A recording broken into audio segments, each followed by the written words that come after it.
Hello ladies and gentlemen, Shalthis here, and I am ready to give you an overview of some of the major rules that you need to know about if you're going to be playing in the Rocket League Championship Series. So kicking things off, we're going to go through a few of the important points, but I will suggest to you right now, if you are going to play in the RLCS, make sure that you go to rocketleagueesports.com/rules and carefully read through all of these rules yourself. There's a lot of information we're not going to be covering in this video, so just make sure you take the time to look through it. So starting things off, we're going to take a look at some of the basic qualification rules and the format that you'll be playing in if you sign up for the RLCS.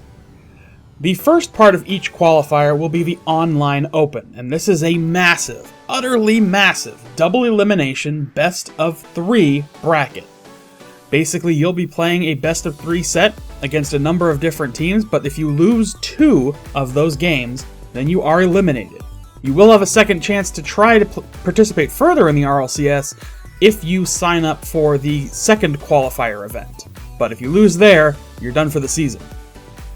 If you make it through the Online Open, the next phase is a group stage where the top 8 teams will be participating in a round-robin format event where they will play best of 5 matches.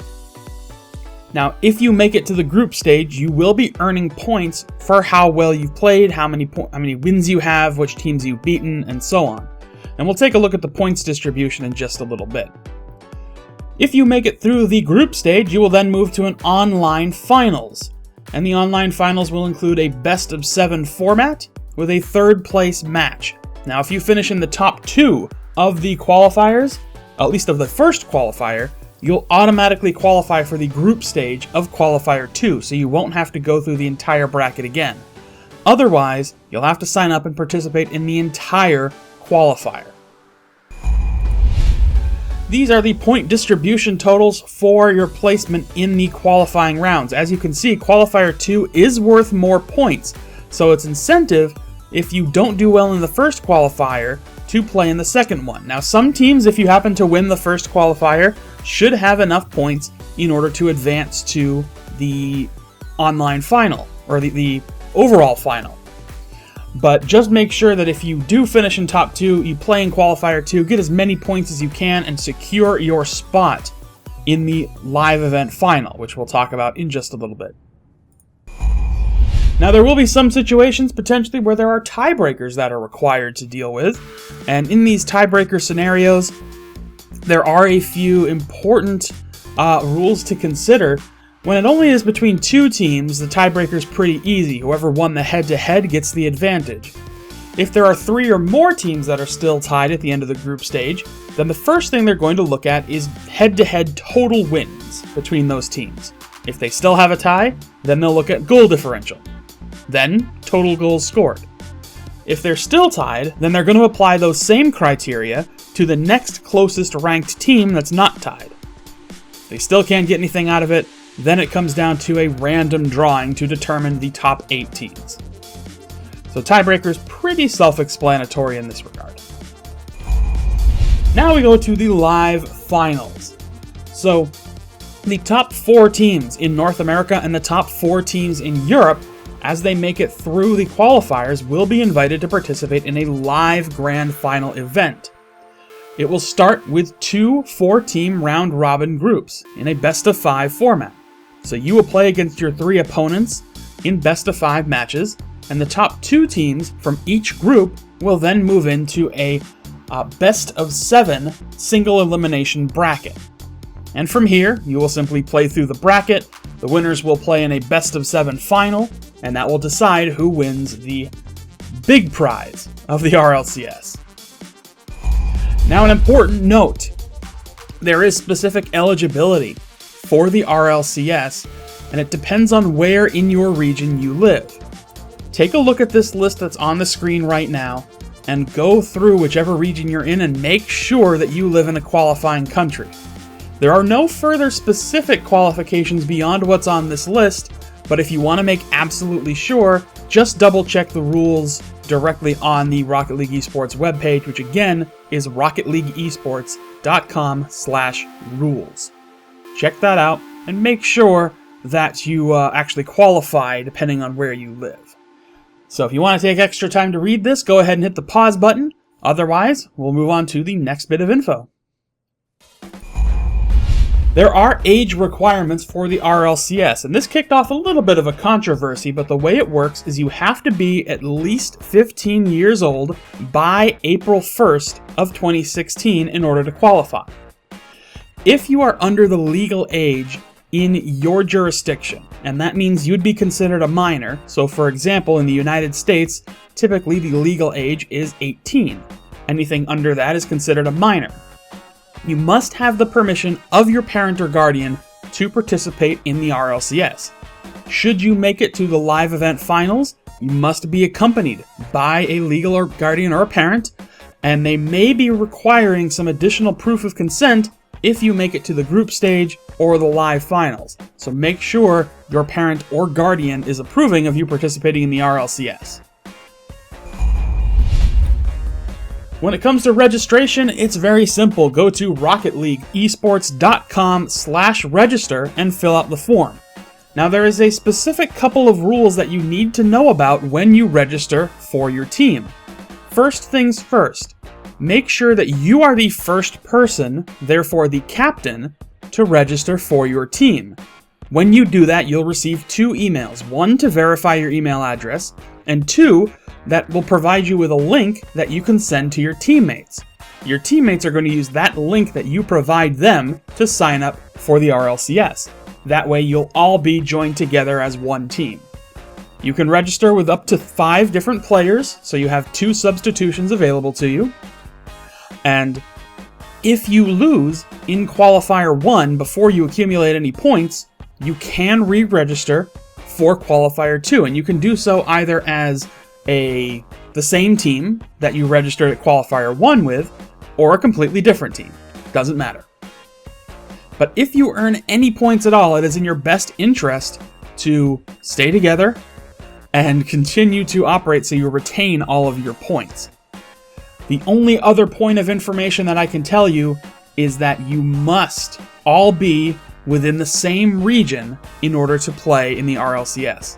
That means you must all live in an eligible NA country or an eligible EU country on the same team. The only difference that you can kind of mix together is platform. If some of your players play on PS4 but some play on Steam, you can still participate as long as you live in the same eligible region. Very importantly, especially when it comes to the live event, is the code of conduct, but this will apply to online events as well, as in terms of chat and participation in that regard. Any of the following behaviors could get you disqualified or potentially permanently banned from ever competing in the RLCS again. And that includes swearing, screaming, or threats, harassment, violence, collusion, cheating of any sorts, intentionally delaying or slowing gameplay, any other known manner of tampering with gameplay, offensive, vulgar, or obscene usernames, avatars or team names, and any other type of conduct that is deemed inappropriate at Twitch's sole discretion. So basically, the idea behind these rules is don't be a douchebag. They're very easy to follow. Focus on playing and winning. Don't be a douchebag, and you will be just fine when it comes to your participation in the RLCS. If you make it into the end of the qualifiers or all the way to the live finals, you do stand a chance to win some money. Of course, if you make it to the if you make it to the live finals, you will win something. So taking a look at how the prize pools play out, the qualifiers. For first place, you'll win $3,500 US. Second place, $1,500. Now keep in mind, these are the prize pools for both qualifying rounds, and both qualifying rounds have an NA and EU counterpart. So that's why the 2 qualifiers will total $20,000 in prizes awarded. For the finals itself, if you finish in 7th place, 2 teams will be awarded $1,100. 5th place, 2 teams will get $2,700. 3rd place, 2 teams will get $4,400. These are all each, by the way. In second place, that team will earn $11,000, and the first place team, the team that wins and takes it all, earns $27,500. So a significant amount of money up for grabs. These are the game settings that you'll have to take a look at here. Of course, the default game settings for a lot of these modes are going to be DFH Stadium, joinable by name and password, Steam or PS4 platform, and US East or US West for NA, Europe for EU, of course. Controllers are a little bit of a different picture. You have to use a wired controller, and as you can see on the list here, many of these controllers are officially accepted. If it's not on this list, but it is a wired controller, you might still be able to use it with approval. Now keep in mind that this list only applies to the live event. You can use whatever you want when you're playing in the online qualifiers. But at the live event, wireless controllers will not be allowed. When it comes to map selection, during the online open phase, every game will be played at DFH Stadium.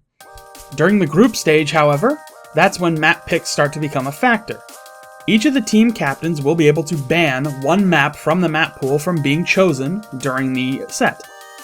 The first match will always take place on DFH. The team that loses will get a chance to pick their first map, and it will alternate back and forth throughout the rest of the set. No arena may be repeated in this set. And as you can see, the only maps that are not eligible on this map pool are the Rocket Lab maps and DFH Stadium Snowy. Now it comes down to scheduling and hosting. Match details are pretty straightforward. If you are a captain, you must be in constant communication with the RLCS admins in the designated chat room during the online open. They will coordinate with you, and that's where you will report your match results. Now, organizers can disqualify teams if their captain or manager cannot be reached within 15 minutes of their match being called. So make sure you are keeping an eye, if you're the captain, on that chat. As far as hosting, organizers will typically specify which team is going to be blue and which is going to be orange. The blue team will be the team that always sets up the online open games. They'll set up a name and password and provide that information to the admins. The organizers will set up the games in every other stage of the tournament.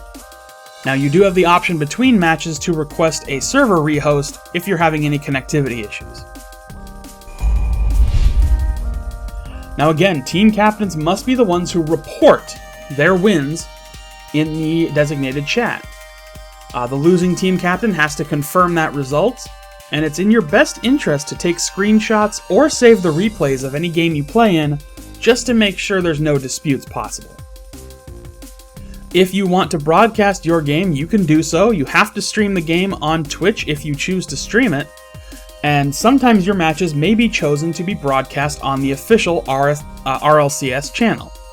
In that case, the organizer will be the one who provides all the room details and all the color details, and you cannot decline to be streamed on an RLCS approved channel.